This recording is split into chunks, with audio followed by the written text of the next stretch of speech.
बच्चों, now we will discuss about chapter 7 force and pressure of class 8th. Force and pressure क्या होता है, चलिए थोड़ा सा जानते हैं. Force, all the movements made by people और थिंग्स रिक्वायर फोर्स. जितने भी मूवमेंट्स होते हैं पीपल्स के द्वारा किसी भी थिंग को उठाने के लिए, उसमें हम फोर्स अप्लाई करते हैं. Thus force is defined as a push और pull that causes some kind of movement in an object. Force को हम कैसे डिफ़ाइन कर सकते हैं कि जब हम किसी भी कारण ऑब्जेक्ट को मूव कराने के लिए उसमें पुश या पुल अप्लाई करेंगे तो उसे हम फोर्स कहेंगे. The force can move, slow down, stop और change the direction of the object. Force क्या करेगा, वो मूव करेगा, स्लो करवाएगा और डाउन करेगा, स्टॉप भी करेगा और डायरेक्शन को चेंज करेगा. हमारे ऑब्जेक्ट में जो भी मूवमेंट होंगे, मूव, स्टॉप, ये सारे वो करेगा. Now next topic is effects of force. First one is force can make an object move.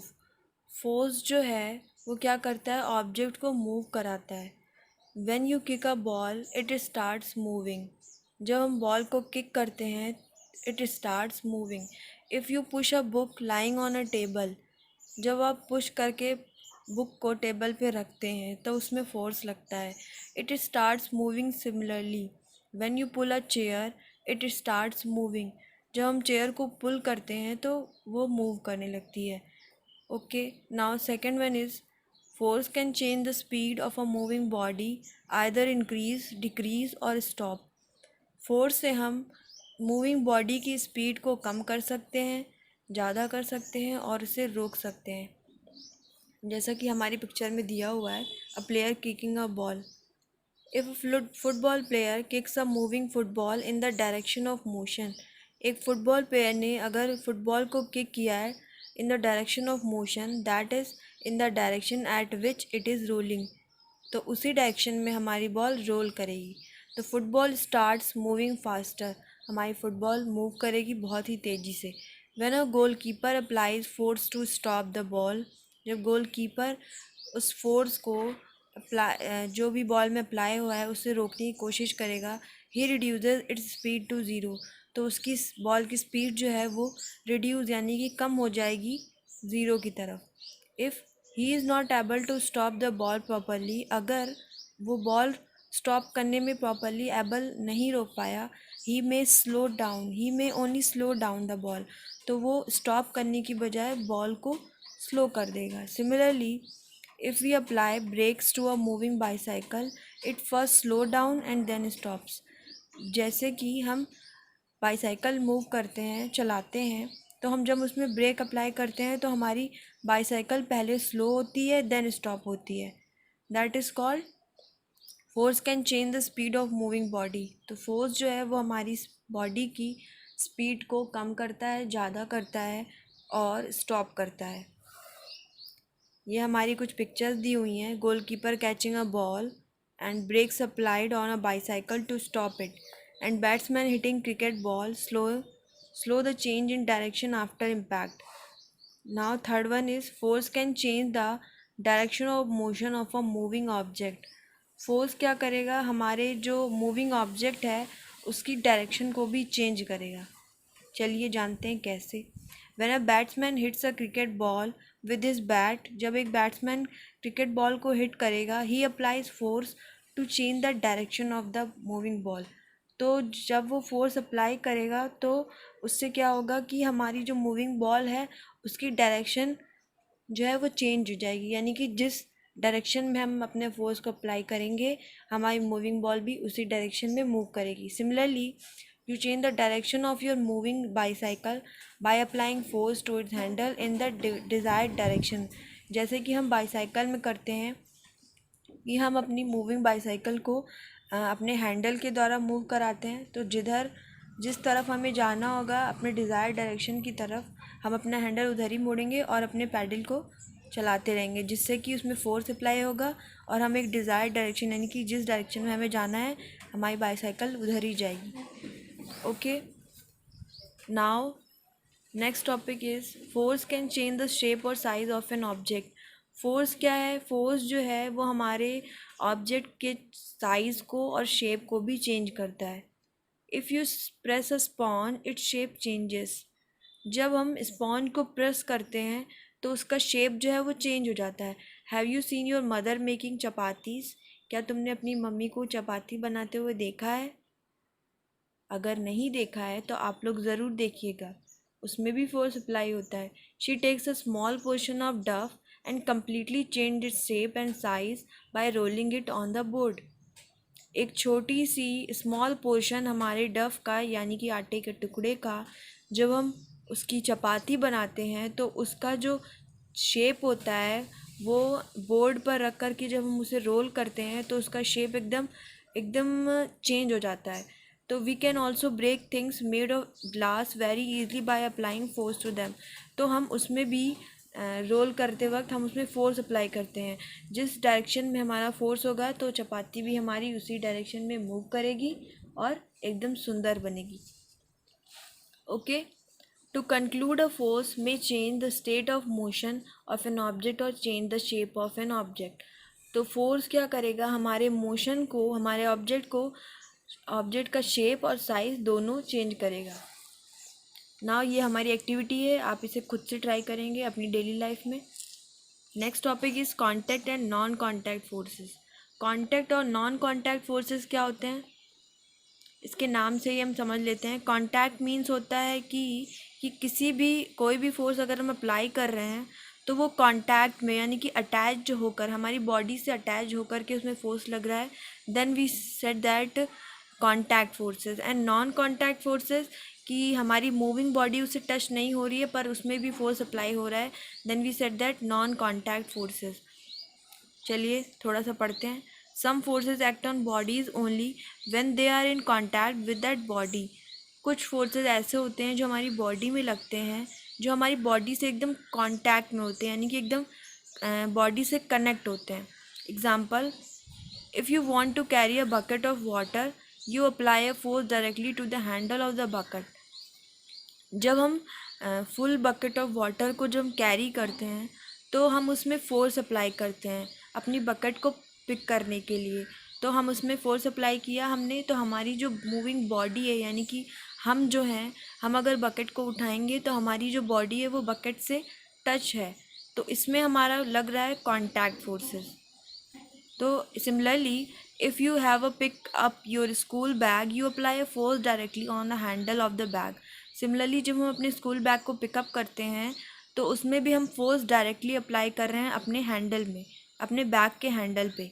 ठीक है, तो ये हमारा हो गया कॉन्टैक्ट फोर्सेस। तो हमारी डेफिनेशन क्या है कॉन्टैक्ट फोर्सेस की? Forces that act only when there is physical contact between two interacting objects are known as contact forces. वो फोर्स जो हम फिजिकली कांटेक्ट हो रहा है दो ऑब्जेक्ट्स के बीच में। यहाँ पे दो ऑब्जेक्ट्स कौन कौन से हैं? First one is handle of the bag and second one is कि जिसने बैग को पकड़ा है यानी कि हम या आप लोग में से कोई। ठीक है, muscular forces and frictional forces are two example of contact forces. Muscular force और फ्रिक्शन फोर्स जो होते हैं वो दो एग्जांपल हैं हमारे कांटेक्ट फोर्सेस के। आगे आते हैं। However there are some other forces that can also act on object even if they are not in contact. और इसके अलावा और भी फोर्सेस है जो ऑब्जेक्ट में फोर्स लगता है लेकिन वो हमारे कॉन्टैक्ट में नहीं होते हैं, then we said that non contact forces. Example है हमारा gravitational force, magnetic force and electrostatic force. When we bring a magnet close to a pin lying on a smooth table, the pin starts moving, sliding toward the magnet. जब हम किसी भी magnet को जब हम किसी भी मैग्नेट को एक स्मूथ टेबल पे रखते हैं तो उसमें जो पिन्स होती हैं, अगर हमने कोई भी पिन्स उसके आसपास रख दिए हैं तो जो पिन है वो ऑटोमेटिकली मूव करेंगी मैग्नेट की तरफ। Okay, even when the magnet is not in contact, magnet जो है वो पिन से कांटेक्ट में नहीं है बट उसमें भी फोर्स लग रहा है। This is example of non contact force, magnetic force in this case. यहाँ पे मैग्नेटिक फोर्स लग रहा है किसके किसके बीच? पिन और मैग्नेट के बीच। Other examples of non contact forces would be the effect of the force of gravity. Other examples क्या है नॉन कॉन्टैक्ट के? हमारा ग्रेविटी है। An apple falls to the ground due to gravity. Apples जो है हमारे ट्री में लगे होते हैं तो वो फॉल डाउन कैसे होते हैं? जब हमारी ग्रेविटी अप्लाई होती है एप्पल्स पे। तो ये भी क्या है? ये हमारा फोर्स है, लेकिन ये हमारा नॉन कॉन्टैक्ट फोर्स है, बिकॉज दो बॉडी में आपस में कोई भी कॉन्टैक्ट नहीं है, तो इसलिए इसे हम नॉन कॉन्टैक्ट फोर्स बोलेंगे। अब हम पढ़ते हैं types of forces. Types of forces कौन कौन से होते हैं? चलिए जानते हैं। First one is gravitational force. Gravitational force क्या होता है? What happens if you through a payable in upward direction? Why do ripe mangoes from a mango tree fall downwards? कि जो मैंगो ट्री होता है उसमें मैंगो जो होता है वो हमेशा नीचे की तरफ ही क्यों गिरते हैं? Why do they not go upward instead? वो ऊपर की तरफ क्यों नहीं जाते हैं? दिस इज़ बिकॉज ऐसा क्यों होता है?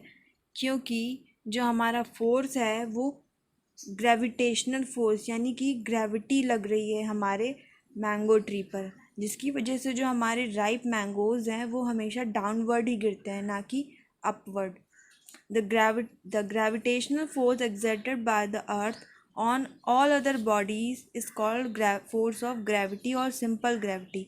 जो gravitational force लग रहा है हमारी अर्थ से अदर बॉडीज़ पर, अदर बॉडीज़ हमारी यहाँ पे पेड़ है, मैंगो ट्री है एंड मैंगोज़ हैं, तो उसमें हम बोलेंगे फोर्स ऑफ ग्रेविटी अप्लाई हो रही है। This gravitational force make the earth moves around the sun and also makes the moon go around the earth। और यही ग्रेविटी जो है वो हमारे अर्थ जो है वो सन के चारों तरफ मूव कर रही है, उसमें भी अप्लाई होती है, और जो मून हमारे अर्थ के चारों तरफ राउंड एंड राउंड मूव करता है उसमें भी अप्लाई हो रही है। उसके बाद every object exert a force on every other object. Every object जो होता है उसको कुछ भी मूवमेंट करने के लिए फोर्स का अप्लाई ज़रूर करना पड़ता है। The magnitude of the force depends on the mass of the object. तो जो फोर्स का मैग्नीट्यूड है वो डिपेंड करता है कि हमारे ऑब्जेक्ट का मास यानी कि उसका वेट या भार कितना है, and also the distance between them, और दोनों के बीच में कितनी दूरी है उसके ऊपर भी डिपेंड करता है। 2 books kept on your table. अगर 2 बुक्स आपकी टेबल पे रखी हुई हैं, ऑल्सो पुल ईच अदर, और आप दोनों को एक साथ खींचना चाहते हैं, but with a negligible force, उसमें कोई भी नेग्लेक्जिबल फोर्स नहीं लगेगा, due to their small masses, क्योंकि उनका जो मास है वो बहुत ही कम है। Then why all the things attracted toward the earth? तो फिर जो ऑल थिंग्स होती हैं वो टूवर्ड्स द अर्थ यानी कि अर्थ की तरफ क्यों अट्रैक्ट होती हैं? Answer is very simple, due to the huge mass of the earth and its gravity. ये इसलिए होता है क्योंकि हमारी अर्थ का जो मास होता है वो बहुत ही ह्यूज होता है, और उसकी ग्रेविटी की वजह से जो सारे ऑब्जेक्ट्स होते हैं वो हमारे अर्थ यानी कि ग्रेविटेशनल फोर्स से अट्रैक्ट होते हैं। ये हमारी एक्टिविटी है। आप सारी बुक्स में इस चैप्टर में जितनी भी एक्टिविटी हैं आप वो घर में खुद से ट्राई करेंगे। Okay, the weight of an object on the earth is a measure of the gravitational pull on that object. जो हमारे वेट है हमारे ऑब्जेक्ट का अर्थ पर, उसको हम ग्रेविटेशनल पुल से मेज़र करेंगे on that object. This point will become more clear by performing the following activity. ठीक है, when we weigh an object using a spring balance we are actually measuring the earth gravitational pull on that object. अब हम क्या करेंगे? हमने एक spring balance को use किया है, उससे हम क्या करेंगे? अर्थ के ग्रेविटेशनल पुल को जो हमारे ऑब्जेक्ट पे अप्लाई हो रहा है उसे हम मेज़र करेंगे as weight is a force is unit is newton. जो हमारे फोर्स का जो वेट है उसकी यूनिट होती है न्यूटन, यानी कि हम फोर्स को जब भी मेज़र करेंगे हमारी यूनिट होगी न्यूटन। बी पार्ट है हमारा मैग्नेटिक फोर्स। मैग्नेटिक फोर्स क्या होता है? A magnet attracts nails, pens and other objects of iron और स्टील। जो हमारा मैग्नेटिक फोर्स होता है वो किस किस को अट्रैक्ट करता है? नेल्स को, पेन्स को, अदर ऑब्जेक्ट जो कि आयरन और स्टील से बनी होती है। When you bring 2 bar magnets closer जब हम दो मैग्नेट्स को आपस में आसपास रखेंगे, you will see that the either attract और repel each other.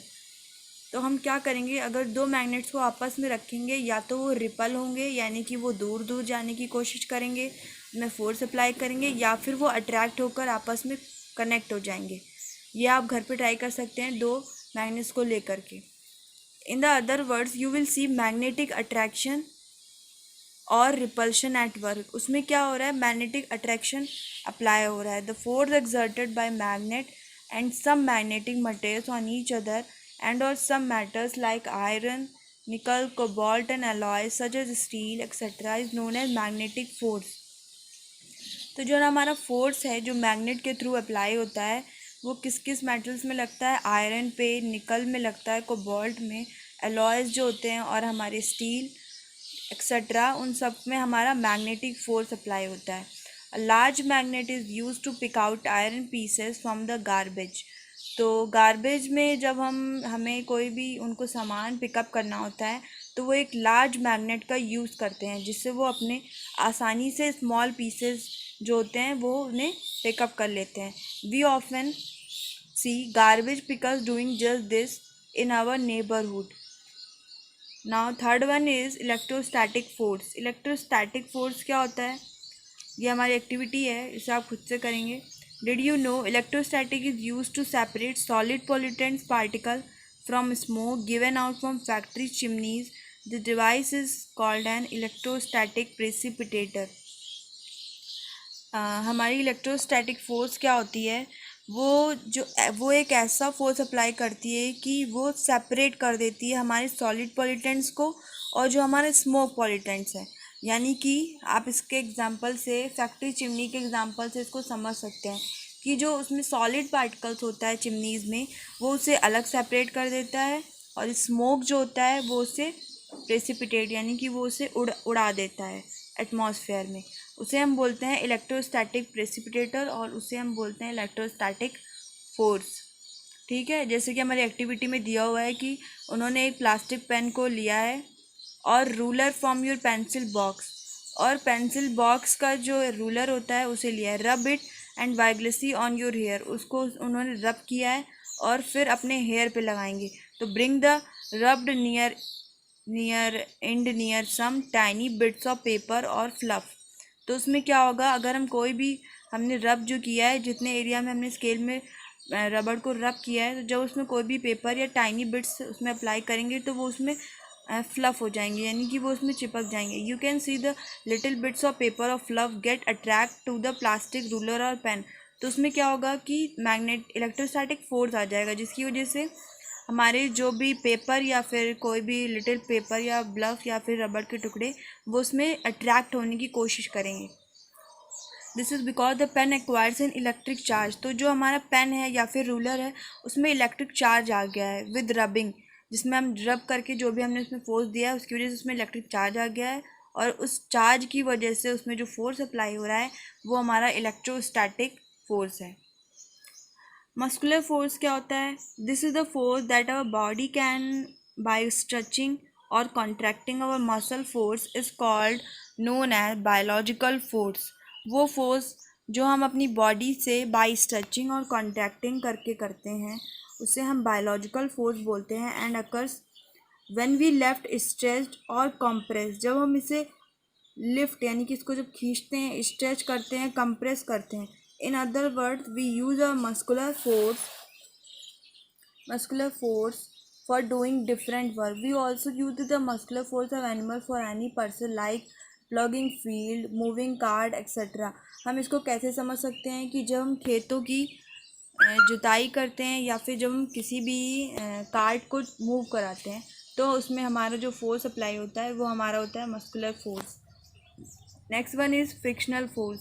Frictional force क्या होता है, if you kick a ball it rolls for a while and then comes to rest. जो हम बॉल को किक करते हैं तो वो थोड़ी दूर तक रोल करती है, then it comes to rest.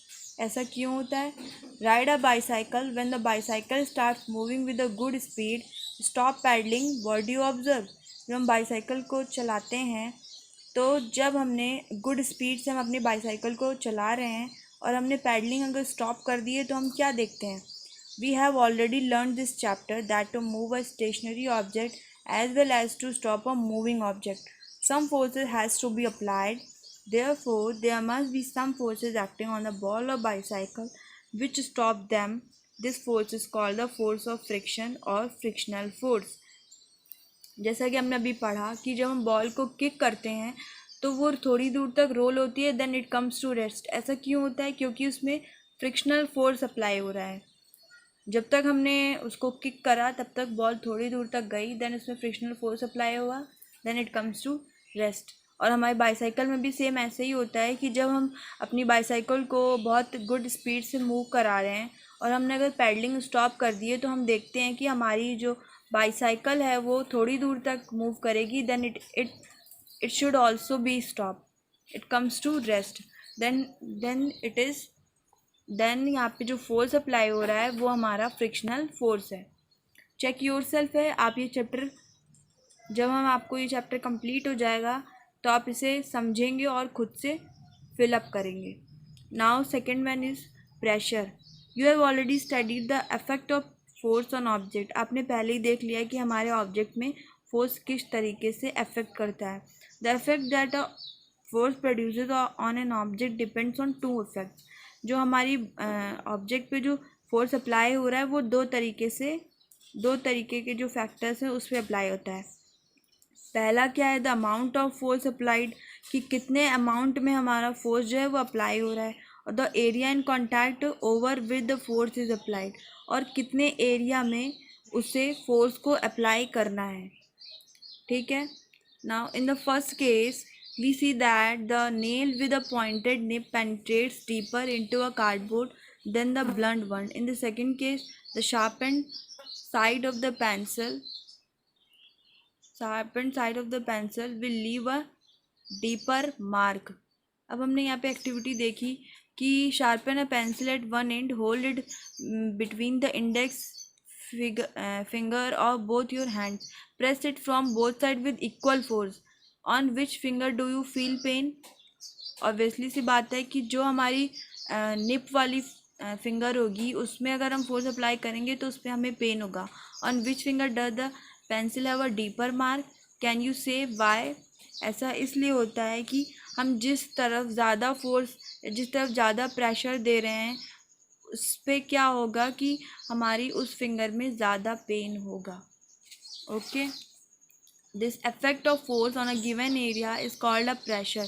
यानी कि फोर्स जितने एरिया में हमने फोर्स को अप्लाई किया है तो उतने एरिया में जो भी इसमें इफेक्ट हो रहा है फोर्स की वजह से वो हमारा उतने गिवन एरिया उसको हम बोलेंगे प्रेशर लग रहा है वहाँ पे.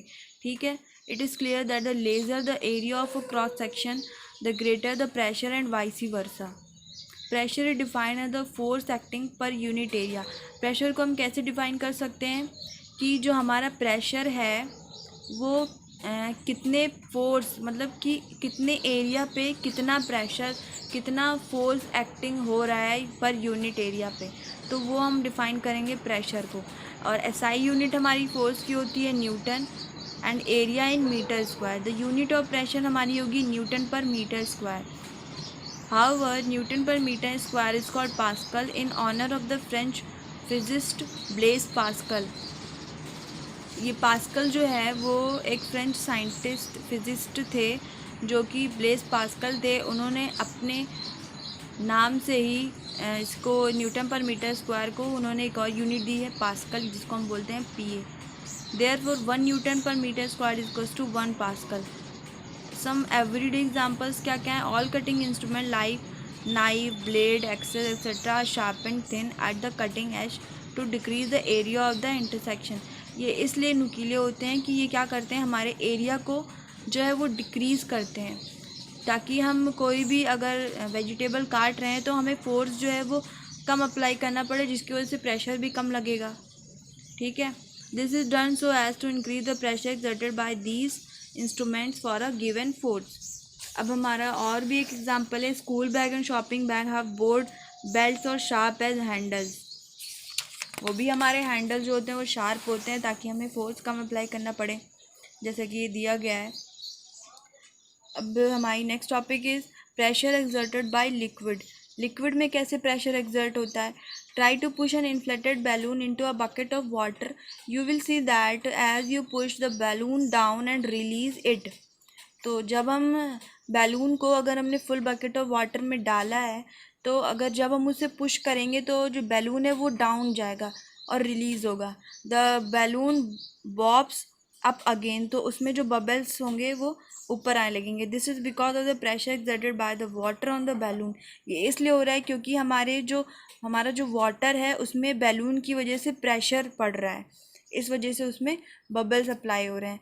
When we blow up a balloon, जब हम बैलून ऊपर आने लगेगा, द बैलून एक्सपेंड, तो बैलून क्या होगा, फैलने लगेगा। The expansion of the balloon is due to the pressure exerted by the air on the inner walls of the balloon. तो अब हमारा इसमें बैलून में जो है वो प्रेशर लग रहा है एयर की वजह से, बैलून के वॉल्स पे, उसके चारों तरफ जो भी है वो एयर की वजह से भी प्रेशर लग रहा है, और हमारे लिक्विड में पड़ा हुआ है इसलिए उसमें भी प्रेशर लग रहा है। If you blow more air, और अगर उसमें हम और एयर भरेंगे तो balloon goes on expanding due to increase.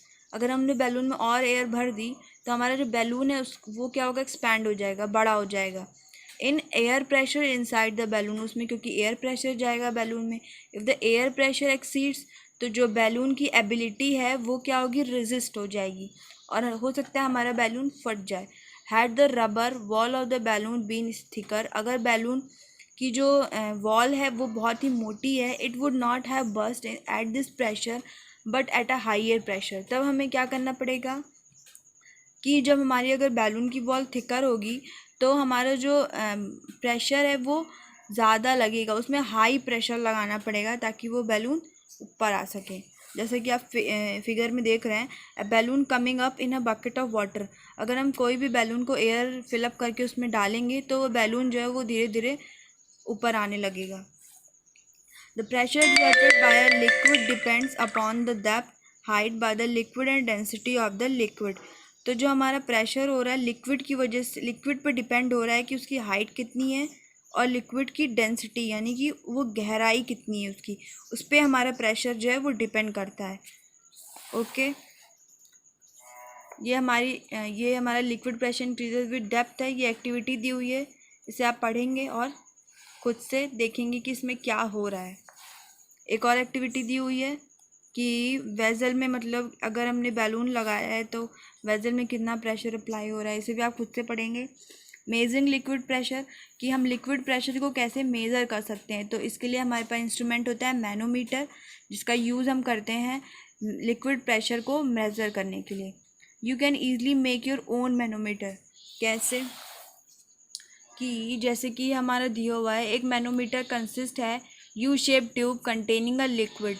एक मैनोमीटर में यू शेप ट्यूब होती है जिसमें लिक्विड फिलअप होता है। वन एंड यू ट्यूब में क्या होता है, इज़ ओपन, एक एंड उसका ओपन होता है जिसमें कि एयर होती है, और अदर एंड जो होता है वो अटैच होता है एक थ्रेशल फनल के द्वारा through a flexible tube. The mouth of the thistle funnel is covered with a tightly stud with rubber balloon और पॉलीथीन बैग।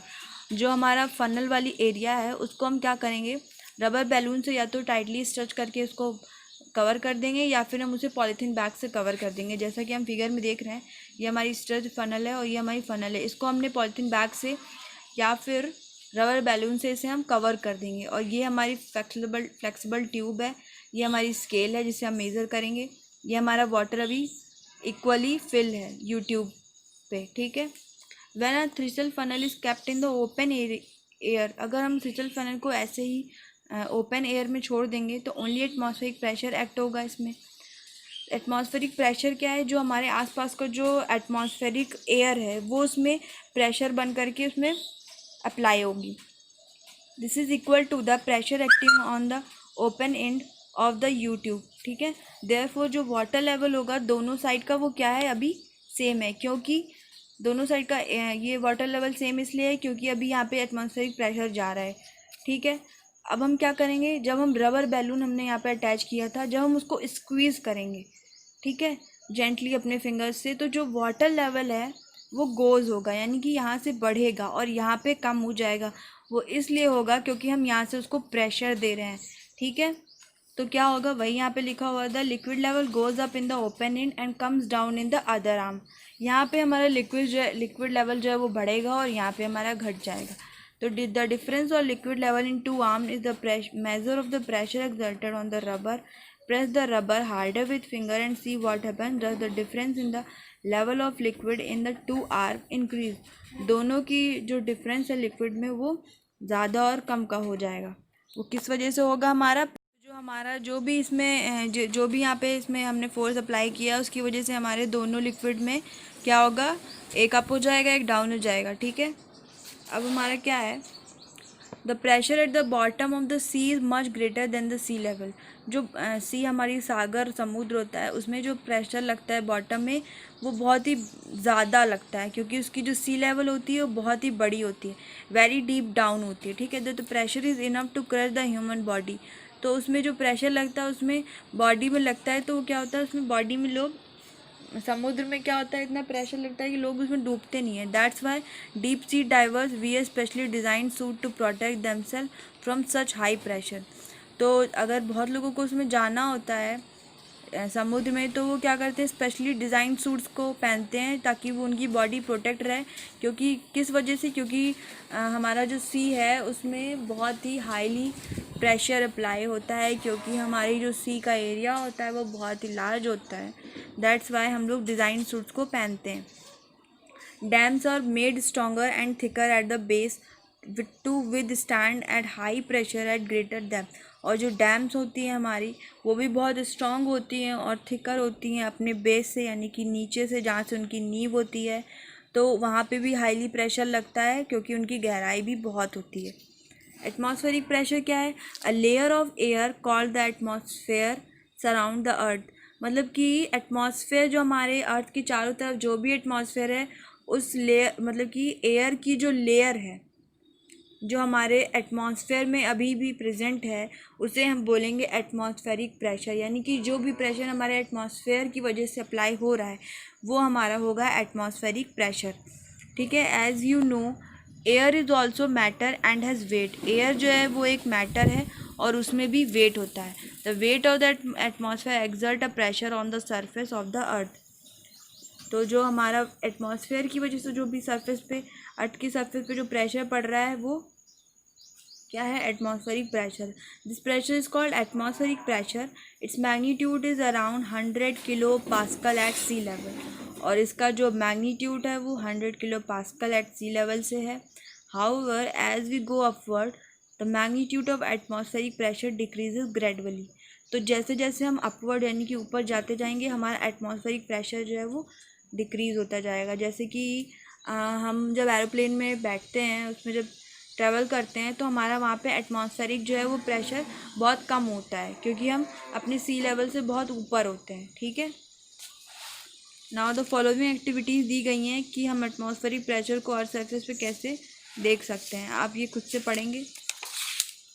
उसके बाद ये हमारा आता है कि ये दिया हुआ है glass with water covered with a sheet and glass containing water in inverted position. ये आप घर पे अप्लाई कर सकते हैं कि एक फिल ग्लास पे जब आपने उसको ढक दिया है तो हम क्या करेंगे, एक शीट से उसको ढक देंगे पानी फिलअप करके। तो ऐसे अभी देखिए रखा हुआ है glass with water covered with sheet से कर दिया, ये हमारी कार्डबोर्ड है, ये हमारा वाटर है। तो हम क्या करेंगे, तो glass containing water in inverted position, जब हम उसको उल्टा करके रख देंगे तो ग्लास में तो क्या होगा, यहाँ पे एटमॉस्फेरिक प्रेशर लग रहा है, तो जिसकी वजह से जो पानी है वो नीचे जल्दी से नहीं आएगा। ठीक है, ये हमारी डेली लाइफ में कुछ एटमॉस्फेरिक प्रेशर को मेज़र करने के लिए, या फिर आप जान सकते हैं कि कैसे लगता है एटमॉस्फेरिक प्रेशर, आप इसे अप्लाई कर सकते हैं। Okay, now it is for the same reason that at higher altitude some people suffer from nose bleeds। कि कुछ रीजंस ऐसे होते हैं कि जो हाई एल्टीट्यूड पे लोग जाते हैं, यानी कि जब माउंटेन में चढ़ते हैं तो बहुत लोगों को सफ़र होता है, उनकी नोज़ से ब्लीड होने लगता है, यानी कि खून निकलने लगता है। ये ऐसा होता है क्योंकि हायर एल्टीट्यूड में एटमॉस्फेरिक प्रेशर लेस हो जाता है, यानी कि वहाँ पे एटमॉस्फेरिक प्रेशर जो है वो कम हो जाता है, जिसकी वजह से हमारी नोज़ से ब्लीडिंग होने लगती है। And the pressure of air with in their bodies is more. और जो हमारी बॉडी का जो प्रेशर है एयर में वो ज़्यादा हो जाता है। This difference in pressure causes that the blood capillaries to burst and cause bleeding. इस वजह से क्या हो सकता है कि जो हमारा प्रेशर है वो ब्लड कैपिलरीज को फट सकती है, ब्लड कैपिलरीज, और उससे हमारी ब्लीडिंग हो सकती है। Similarly at higher altitude fountain pen start leaking. तो जब हम किसी ऊंची एल्टीट्यूड पे या ऊंचाई पे जाएंगे माउंटेन पे, तो हमारा फाउंटेन पेन जो है वो लीक होने लगता है। वो ऐसा क्यों होता है? The drinking straw, dropper, syringe etcetera all make use atmospheric pressure. ये सब इसलिए होता है क्योंकि इसमें एटमॉस्फेरिक प्रेशर अप्लाई हो रहा है। When the air inside them is pushed out, atmospheric pressure forces the drink. तो जब हम स्ट्रॉ से जब हम कुछ भी ड्रिंक करते हैं तो उसको जब हम पुश्ड करते हैं तो उसमें एटमॉस्फेरिक प्रेशर की वजह से फोर्स लगता है ड्रिंक पर, तो जिसकी वजह से उसमें हम अच्छे से आसानी से ड्रिंक कर सकते हैं। इंक में भी यही होता है, और मेडिसिन और जो हमारी सिरिंज होती है जिसको हम इंजेक्शन ड्रॉपर कहते हैं, उसमें भी हमारा एटमॉस्फेरिक प्रेशर अप्लाई होता है। When we squeeze the rubber bulb slowly, the liquid comes out of the nozzle drop by drop. जो बच्चों की ड्रॉपर होती है उसमें भी यही होता है कि जब हम स्क्वीज़ करेंगे रबर को, बल्ब को स्लोली से, तो लिक्विड जो है वो धीरे धीरे बाहर आ जाएगा atmospheric, due to atmospheric pressure. ठीक है, ये था हमारा atmospheric pressure. And this is the glimpse of chapter and points to remember. आप इसे पढ़ेंगे और याद करेंगे। ठीक है, और ये रही हमारी एक्सरसाइज। इसे आप चैप्टर रीड करने के बाद खुद से फिलअप करेंगे। Okay, thank you, have a nice day, bye bye and take care.